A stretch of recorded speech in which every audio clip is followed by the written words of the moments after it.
Good evening everyone. Entity 2025 2025 मई में होने वाली है। इस रिगार्डिंग हम अभी सेकेंड बैच जो है हम आज से स्टार्ट कर रहे हैं। बिना कुछ वक्त गवाए चूंकि ये लैंग्वेज जो है वो दो एग्जाम जो है दो लैंग्वेज में रहने वाला है, English and Hindi. There is no regional language option. अभी मैं स्क्रीन शेयर करने जा रहा हूँ। There is a lot of data of our last batch on the 2 days Ayurveda application. You can access that exclusively available. कुछ जो data है वो फ्रीली अवेलेबल रहेगा और कुछ जो है आपको डेटा जो है वो अ, बाद में मैं अवेलेबल कराऊंगा। आप फ्री डेटा जो है एक्सेस कर सकते हो और जो प्रीमियम डेटा है उसको अनलॉक करना पड़ेगा। अनलॉकिंग के लिए आपको वहाँ पे जो है परचेस करने के बाद आपको अवेलेबल हो जाएगा। एक दो सेकंड का जो है पॉज में लेता हूँ, उसके बाद में आता हूँ वापस। ठीक है। और अभी आपको जो स्क्रीन के सामने दिख रहा है वो हमारा बैनर है। ठीक है। और धीरे धीरे हम लोग वही अचीव करेंगे। लास्ट टाइम का हमारा बेंचमार्क रहेगा अभी सक्सेस रेट 78.30। और ये कुछ मेरा डेटा है। Best teacher award bye TA national award. ये आप जो हमारा डेटा है कहाँ से आप कर सकते हो एक्सेस उसको, तो वो है टुडेज आयुर्वेद एप्लीकेशन। फिलहाल ये मैं एंड्रॉयड के लिए ही डाला हूँ। अगर आप आईओएस मतलब एप्पल यूजर हो तो आप इसको जो है आप एक दूसरा मेथड है उसके लिए। वो ग्रुप में मैं डालता हूँ उसका जो क्यू कोड डाल के क्लास प्लस हमारा जो mother it's our application is a white लेवल एप्लीकेशन यू नो। हमने थर्ड पार्टी से वो खरीदा है, तो उनका जो मदर है वो है क्लास प्लस। तो क्लास प्लस का एप्लीकेशन अगर आप डाउनलोड करते हो और वो आप उसमें हमारे टू डेज आयुर्वेदा का कोड डालते हो तो पूरा का पूरा एंड्रॉइड का application as it is iOS में कन्वर्ट हो जाता है और वो सारा डेटा आपको इजीली एक्सेसिबल हो जाता है। ठीक है। तो ये थोड़ा सा इंट्रोडक्शन था। आज लेक्चर 1 है आपका and we are focusing on the different aspect of the NTT. First is teaching concept objective and fundamentals. पहला जो पार्ट है वो हम लोग आज देख रहे हैं। टीचिंग की क्यों जरूरत पड़ी, उसके क्या मायने हैं, ये सब हम लोग देखने वाले हैं। Teaching is a pivotal process in the human development and the transmission of the knowledge skills and values. देखो नॉलेज जो है, आपके पास कुछ नॉलेज है एक्स वाई जेड, जैसे नाड़ी विज्ञान हो गया, आपको रसायन शास्त्र है मतलब रस शास्त्र जिसको हम लोग अभी बोलते हैं, भस्म वगैरह करने की जो विधि है, वो विधि का जो नॉलेज आपके पास है वो आपको आगे वाली जनरेशन को भेजना है। मतलब 7 साल के जो एज की गैप होती है उसको एक जनरेशन बोला जाता है, 7 इयर्स। तो आगे भेजना है तो उसके डिफरेंट डिफरेंट मेथड्स रहे हैं in the pre Indian histories.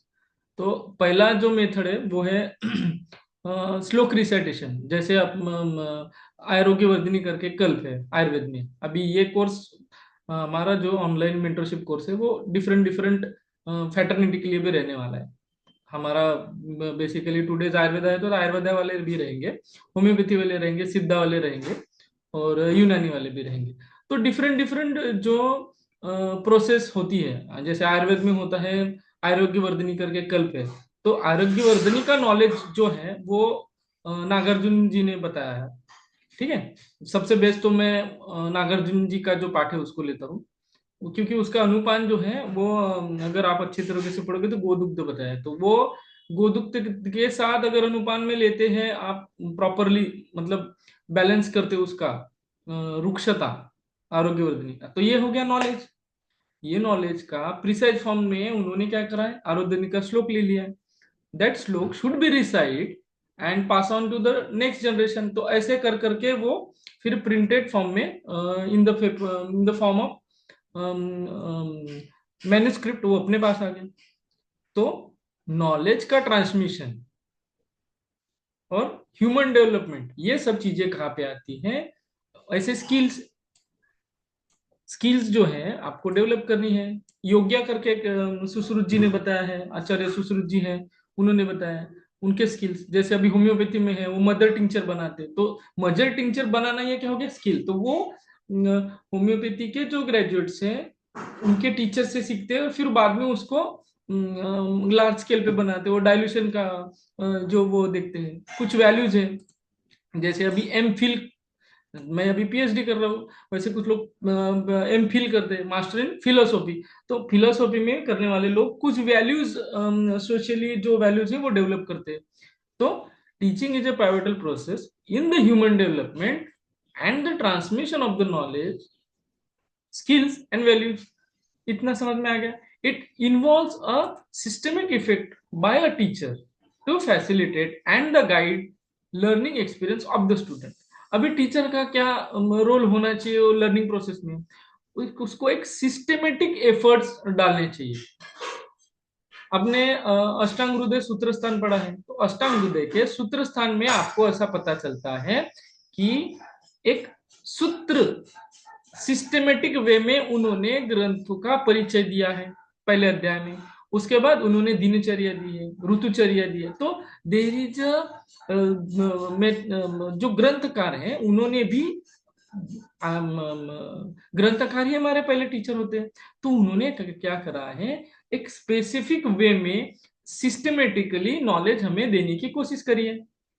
तो it involves a systematic effort by a teacher. कौन करता है? टीचर। टीचर को आयुर्वेद में बोला गया है गुरु। ठीक है, गुरु। इसका वर्णन हमें मिलता है चरक संहिता के विमान स्थान के 8वें अध्याय में मिलता है।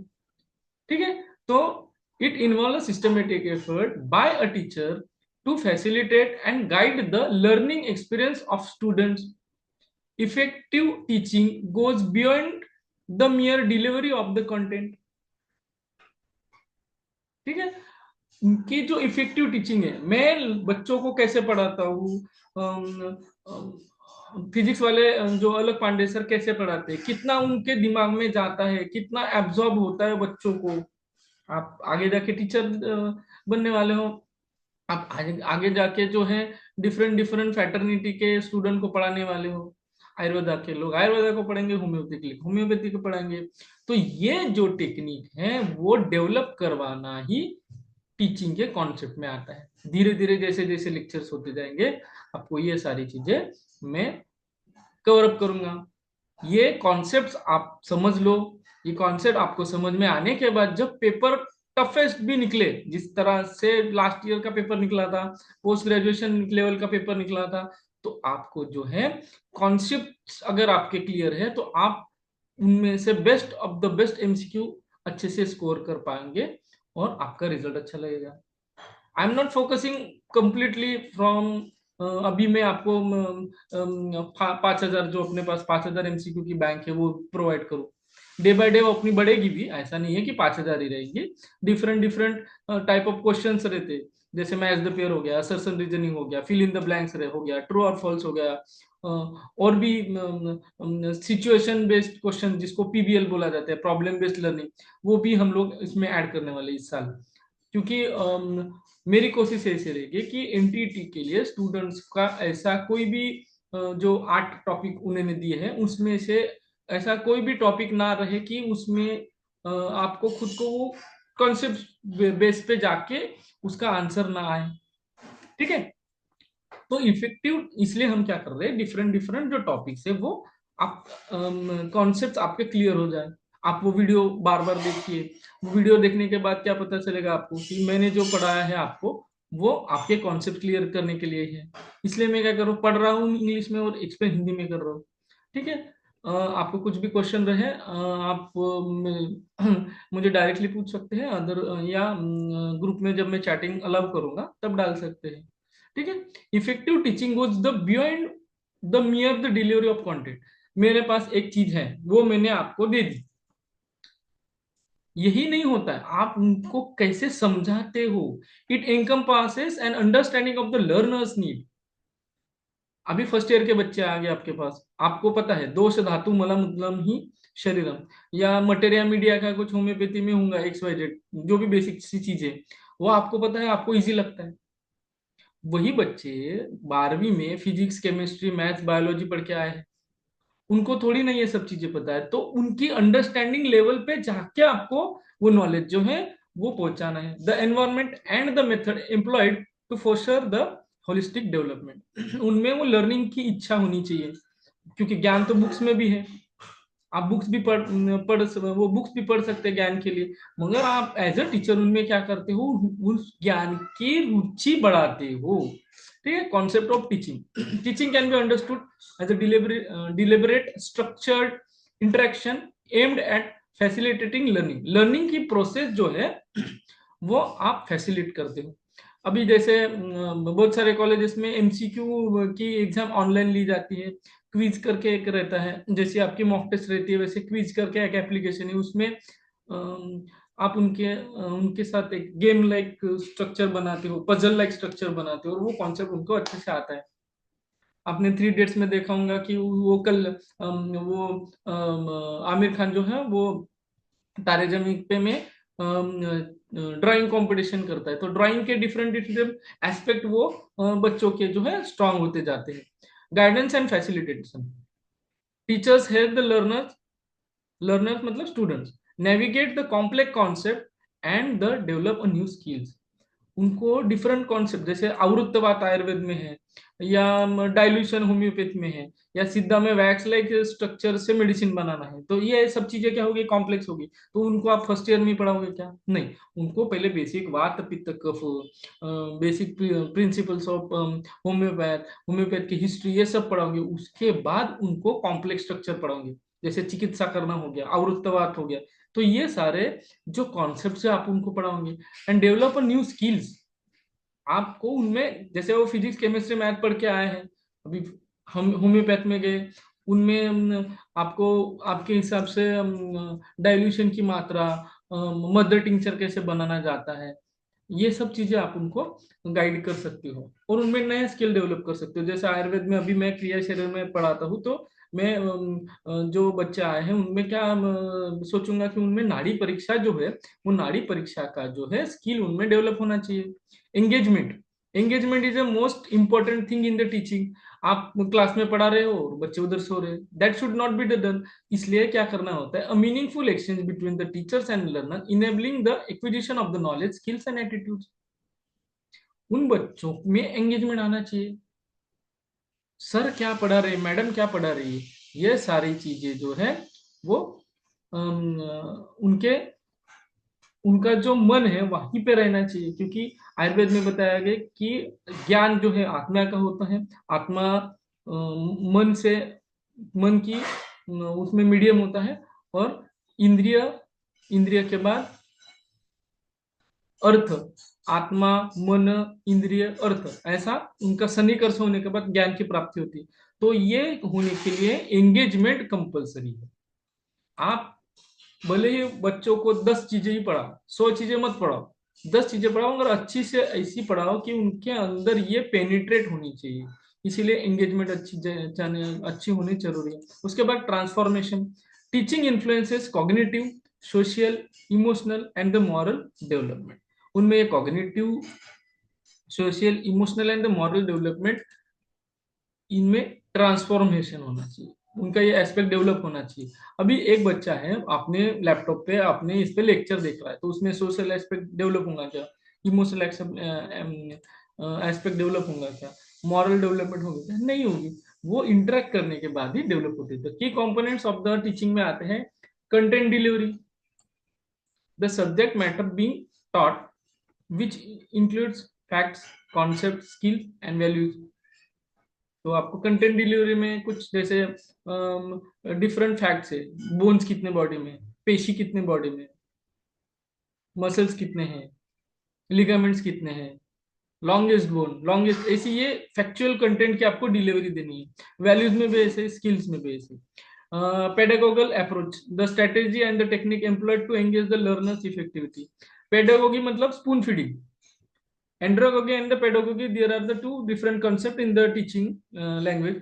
तो पेडागोगल अप्रोच में क्या होता है, पेडागोगल अप्रोच में आपके जो स्टूडेंट्स हैं वो स्टूडेंट को आप स्पून फीड करते हो, उनको बताते हो कि एलक्यू है, ऐसा ऐसा लिखना है, आप उसको अपनी कॉपी में नोट डाउन करो। ये हो गया pedagogical approach. Learners engagement, active participation by student in the learning process, वही ऊपर का ही यहाँ पे आ गया। इवेल्युएशन एंड द फीडबैक, अभी कंटिन्यूअसली जब इवॉल्व हम लोग कर रहे हैं इन द टीचिंग, तो आपको असेसमेंट होना चाहिए कि मैंने, मतलब जब हम छोटे सैंपल साइज में पढ़ाते हैं तो उसको बोलते हैं माइक्रो टीचिंग। अभी आप सब लोग पीजी स्टूडेंट्स, मतलब फाइनल ईयर में होंगे, कुछ का कोई टीचिंग में होंगे, तो 5 to 10 ये जो सैंपल साइज रहता है, 5 to 10 सैंपल साइज, मतलब you deliver the lecture in front of 5 to 10 people, उसको बोलते हैं माइक्रो टीचिंग। और वो आप करने के बाद आप एनालिसिस लेते हो, असेसमेंट लेते हो कि आपके पढ़ाई में कुछ रह गया क्या, तो ऐसा असेसमेंट आपका कंटिन्यूस होना चाहिए इन the learning process. And provision of constructive feedback, बाद में फीडबैक लेना है, स्टूडेंट्स का लेना है, आपके कलीग का लेना है कि मैंने जो आज लर्निंग प्रोसेस बच्चों को की है वो बराबर है या नहीं है। बाद में आता है objective of teaching, teaching is a purposeful and goal oriented. The objective can be broadly categorize as different part. अभी पहला है कॉग्निटिव ऑब्जेक्टिव। कॉग्निटिव ऑब्जेक्टिव में क्या होता है, develop critical thinking and problem solving skill. तो जब भी आपको कॉग्निटिव ऑब्जेक्टिव आता है तो आपको critical thinking and problem solving skill उसके डेवलप करने हैं।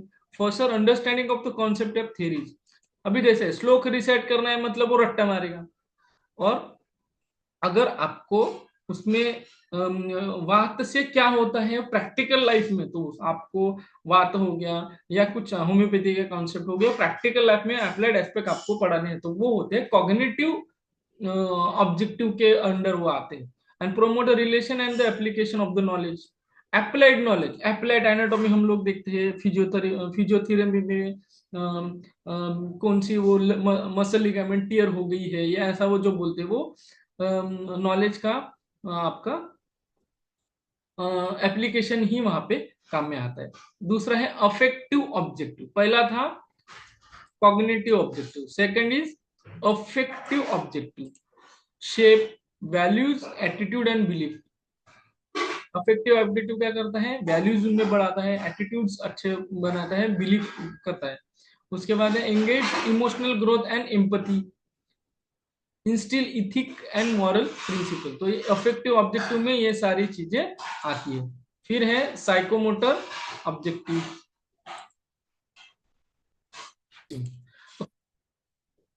दूसरा है साइकोमोटर ऑब्जेक्टिव, पहला आपको समझ में आ गया, कॉग्निटिव क्रिटिकल थिंकिंग उनमें अच्छी करनी है, प्रॉब्लम सॉल्विंग बढ़ाना है, कॉन्सेप्ट्स और थ्योरी दोनों उनको अच्छे से करना है, और अप्लाइड एस्पेक्ट कोई भी चीज जैसे क्लिनिकल हम सिग्निफिकेंस देखते हैं, एनाटॉमी में फिजियोलॉजी में देखते हैं कि वेरिएशंस जो है उसका कुछ सिग्निफिकेंस है क्या, वो सब हम देखते हैं। ठीक है, तो वैसे ही हमारे होम्योपैथ में डिफरेंट डिफरेंट कंसेप्ट होते हैं। तो वो हो गया कॉग्निटिव। उसके बाद effective objective, shape values attitude and believes, emotional growth करते हैं, इंपैथी करते हैं, instill ethics and moral principle. Psychomotor objective, enhance the practical skills. अभी आपको आईवी लगाना है, आईएम लगाना है, इंट्रामस्कुलर इंजेक्शन लगाना है, इंट्रावेनस ये करना है, तो ये आप उसको फिजिकली प्रैक्टिकल करने के बाद ही डेवलप कर सकते हो। तो प्रैक्टिकल स्किल्स आप डेवलप करते हो, मतलब मोटर, मोटर मतलब कहीं ना कहीं मूवमेंट है, कॉग्निटिव मतलब कहीं ना कहीं थिंकिंग है, ये आप ध्यान में रखो। तो मोटर मतलब उसमें मूवमेंट होनी चाहिए। तो साइकोमोटर, साइकोमोटर मतलब practical skills and motor abilities. Encourage hand on training, hand on learning and experimentation. जैसे आपको एचबी हम लोग देखते हैं फिजियोलॉजी में, तो एचबी में आपको वो स्टूडेंट्स को क्या करना होता है, उनको दिखाना होता है कि ऐसे एचबी डेमोस्ट्रेट करते हैं, हम लोग एचबी क्या करते हैं, डेमोस्ट्रेट करते हैं। तो डेमोस्ट्रेशन के लिए वो पहले बच्चे क्या है देखते हैं कि एचबी कैसे ऐसे मेजर करते हैं, सालिस हीमोग्लोबिनोमीटर में क्या पार्ट्स होते हैं, कैसे उसको टाइट्रेट करना है, वगैरह वगैरह वो सब चीजें। और बाद में एक्सपेरिमेंट करते हैं। तो ये सब आता है साइकोमोटर। साइकोमोटर, साइकोमोटर में मोटर मतलब मूवमेंट, मोटर मतलब मूवमेंट। मैं यहाँ पे लिख रहा हूँ, अभी आप देखें, मोटर, ठीक है, मोटर मतलब मूवमेंट।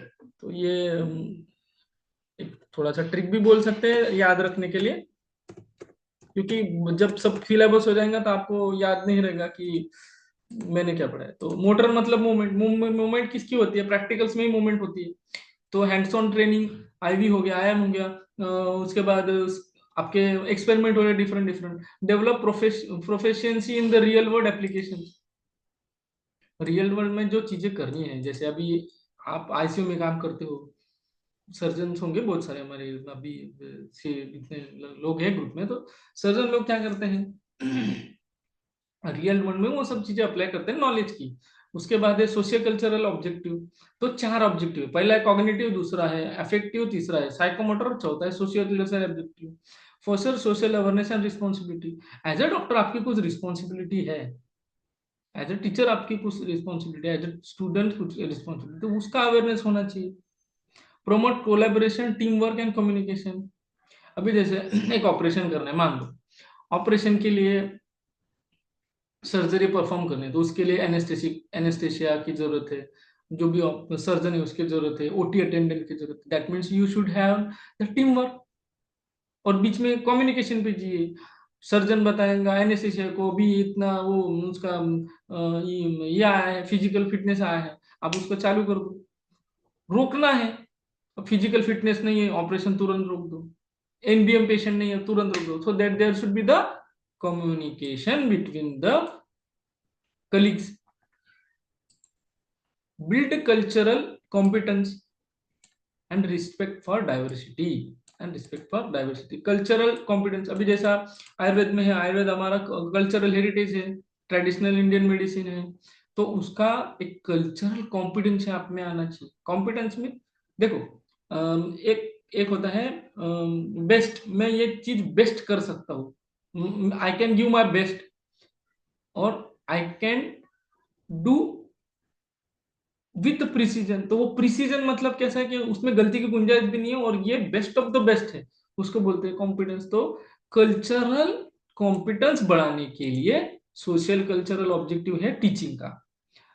स्पेसिफिक ऑब्जेक्टिव्स है knowledge dissemination, providing learners with strong foundation of the factual and conceptual knowledge. जैसे ये मटेरिया मेडिका हो गया होम्योपैथ में, आयुर्वेद में हो गया बेसिक प्रिंसिपल्स आयुर्वेद संहिता सिद्धांत हो गया। स्किल्स डेवलपमेंट, वो आपस से वही कॉग्निटिव एंड प्रैक्टिकल एबिलिटीज आ गए। Value formation, encouraging ethical conduct, civic responsibility, positive behaviours, holistic growth, supporting the physical and emotional social and intellectual development of the learners.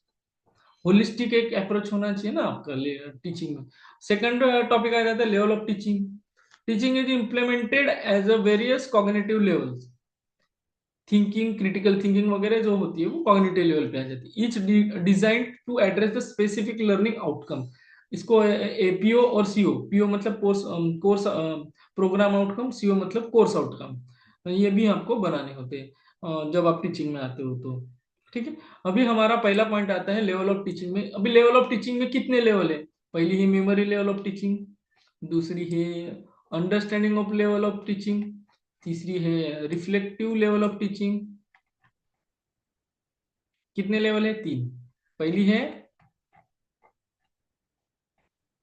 Memory, memory level of teaching, MUR। मर या रम लिखो, उसको उल्टा करो, जो भी trick आपको बनाना है बना लो। MUR, एम मतलब, सॉरी, MUR, एम मतलब मेमोरी, यू मतलब अंडरस्टैंडिंग, और आर मतलब रिफ्लेक्टिव लेवल ऑफ लर्निंग। तो पहले हम मेमोराइज करेंगे, focus on the rote, memorizing and recall the facts. Features है टीचर सेंटर्ड अप्रोच, उसके बाद है use of repetition and reinforcement, simplification and foundation in nature. आपको लर्न करना है, मेमोरी मेमोरी बेस्ड रिकॉल करना है। जैसे पहाड़ा बोलते हैं ना, 2 का पढ़ा, 5 का पढ़ा, 17 का पढ़ा, 18 का पढ़ा, तो आप क्या करते हो? रिकॉल करते हो। बार बार बार बार उसको दोहराते हो। आप स्टूडेंट को लर्निंग प्रोसेस में रिपीट करवाने को बोलते हो, 10 बार उसमें लिखने को बोलते हो। Simplification and the foundation in nature, दो का पढ़ा आपको आ गया तो मैथ्स आ जाता है, फॉर एग्जाम्पल में मतलब। उसके बाद इधर उन्होंने एग्जाम्पल दिया है मेमोराइजिंग द मल्टीप्लिकेशन टेबल्स, वही पढ़ा। और पीरियोडिक टेबल्स एलिमेंट्स, जैसे वो फिजिक्स में आपने पीरियोडिक टेबल के एलिमेंट्स रिसेट किए होंगे वो वाले। Learning the dates and historic events, जब हिस्ट्री में, हिस्ट्री एक सब्जेक्ट है हमारा सोशल साइंस का, उसमें आपको डेट्स याद करनी है, तो वो हो गया आपका मेमोरिंग के अंदर आ गया। ठीक है, लेवल 1 मेमोरी। दूसरा लेवल है उसका पार्ट है असेसमेंट। प्राइमरी रिकॉल बेस्ड अब उसको एक्चुअली 10 मिनट रह गए अभी, देखते हैं जैसे कुछ हो गया तो मैं दूसरा लेक्चर भी, ये मेरे को टॉपिक खत्म करना है तो मैं इसके बाद तुरंत लूंगा, या I will plan some sort of। तो primary recall based using a test like quiz, oral recitation. अभी एज अ फिजियोलॉजी टीचर हम लोग क्या करते हैं, वात प्रकृति का, कफ प्रकृति का, और पित्त, वात पित्त कफ प्रकृति के और सारता के श्लोक बच्चों को देते हैं। वो उनको लिख के देते हैं, उनको बोलते हैं आप रिसाइट करो रिसाइट करो, तो वो हो गया उनका। फिर ओरल एग्जाम लेते हैं, ओरल एग्जाम में उनको बोलते हैं आपको रिकॉल हो रहा है नहीं हो रहा है, तो उनका अगर वो वात प्रकृति का श्लोक रिसेट हो गया, इसका मतलब कि लेवल ऑफ टीचिंग हम क्या कर रहे हैं, मेमोरी लेवल ऑफ टीचिंग हम उनको कर रहे हैं। ठीक है, मैं आपको एग्जांपल बोला। उसके बाद लेवल ऑफ अंडरस्टैंडिंग। पर्पस क्या है, aim to develop the comprehensive and the ability to apply knowledge. Knowledge उनके पास है अभी, उनको वात प्रकृति का श्लोक लर्न है, उनको कप प्रकृति का श्लोक लर्न है, उसको अप्लाई कर रहे हैं क्या वो देखना है। मतलब उनको प्रकृति परीक्षण करने के लिए, अभी देश का प्रकृति परीक्षण चल रहा है अभी देश में। अभी क्या चल रहा है, जो फॉक के एडवर्टाइजिंग उसको चेंज कर दिए, अभी क्या चल रहा है, प्रकृति परीक्षण चल रहा है। मतलब उनको वात पित्त कफ के जो श्लोक रिसेट हमने करवाए हैं वो अप्लाई अप्लाई कर रहे हैं क्या, वो देखना है। वो क्या हमारा हो गया, पर्पज हो गया। तो पर्पज किस में आ जाता है, understanding of level of teaching में आ जाता है। उसके फोर फीचर्स क्या है, मोर interactive and student centric. Her student प्रकृति परीक्षण बराबर कर रहा है नहीं कर रहा है, उसको अंडरस्टैंडिंग है या नहीं है, ये वहां पे उसमें इंटरेक्शन भी आ गया। वो क्वेश्चन पूछते हैं दूसरे जो भी पेशेंट है, पर्सन है, उनको encourage the reasoning and exploration of relationship between the concept। Different relation लगा सकते हैं क्या उनके बारे में, कॉन्सेप्ट्स के बारे में। फॉर एग्जांपल मैं थोड़ा लेमन में जाता हूँ अभी, कैसे मैं आयुर्वेद ज्यादा बोलूंगा वो बाकी स्ट्रीम के लोगों को समझ में आएगा। तो हम क्या करते हैं, डिफरेंट डिफरेंट कॉन्सेप्ट्स होते हैं, जैसा स्पीड, और उसके बाद वेलोसिटी, एक्सिलरेशन, इनका रिलेशन लगाते हैं। अगर वो समझ में आ गया तो आप गाड़ी को उधर से बराबर भगा सकते हो। हाँ ठीक है। उसके बाद हाँ उसके बाद हम क्या करते हैं, स्पीड आपको समझ में आ गया, एक्सिलरेशन समझ में आ गया, वेलोसिटी समझ में आ गया। आपको पता है मेरे को पूना से मुंबई जाना है, तो किस किस स्पीड में कितनी देर के एक्सिलरेशन से जाना है, ये हो गया अंडरस्टैंडिंग लेवल ऑफ टीचिंग। आप गाड़ी चला रहे हो, ठीक है, आप गाड़ी चला रहे हो मतलब आप गाड़ी सीख रहे हो ऐसा समझो। और गाड़ी सिखाने वाला आपको बोलता है अब 40 मिनट में हमें पहुंचना है, तो 40 मिनट में जाने के लिए कितना स्पीड से जाना चाहिए, 40 किलोमीटर पर आवर की स्पीड से जाना चाहिए, 50 किलोमीटर पर आवर की स्पीड से जाना। तो ये लेवल ऑफ हो गया टीचिंग। आप वो जो आपको पढ़ा रहा है कार स्कूल वाला, वो आपको डिफरेंट कॉन्सेप्ट रिलेशन बताएंगे, आपने इतने स्पीड से जाने के बाद यहाँ पहुंचेंगे, मतलब स्पीड का रिलेशन, वेलोसिटी से वेलोसिटी का, एक्सेलरेशन से एक्सेलरेशन का, फिर एवरेज निकालेंगे, और एवरेज निकालने के बाद आपको गूगल भी दिखाता है। तो ये हो गया एग्जाम्पल ऑफ अंडरस्टैंडिंग। एग्जाम्पल और दूसरा है explaining the Newton's law of motion and their application, solving the arithmetic problems using their formula. अपने आपने देखे होंगे अरिथमेटिक फॉर्मूला में होता है L H S equal to R H S करने के लिए, या ज्योमेट्री के कुछ थ्योरम्स होते हैं, वो आप हेंस प्रूव्ड थ्योरम्स प्रूव करते होते हैं। तो वो सब आते हैं लेवल ऑफ अंडरस्टैंडिंग के अंदर टीचिंग में। उसके बाद इसका असेसमेंट कैसे करोगे, include the analytical questions and problem based task. अभी आया, हम देखेंगे प्रॉब्लम बेस्ड क्वेश्चंस कैसे रहते हैं, सिनेरियो बेस्ड क्वेश्चन कैसे रहते हैं, तो ये आप पूछेंगे तो लेवल ऑफ अंडरस्टैंडिंग आप बराबर हुई है टीचिंग की, level understanding level of teaching बराबर हुई है आपकी, नहीं हो आप असेस कर पाओगे। उसके बाद है reflective level of teaching, purpose focus on the fostering critical thinking, creativity and independent decision making. अभी देखो रिफ्लेक्टिव मतलब हायर लेवल, पहली थी रिकॉल, दूसरी sorry memory of memory, understanding U understanding R reflective, reflective मध्ये और भी डेव्हलप करना है उनको।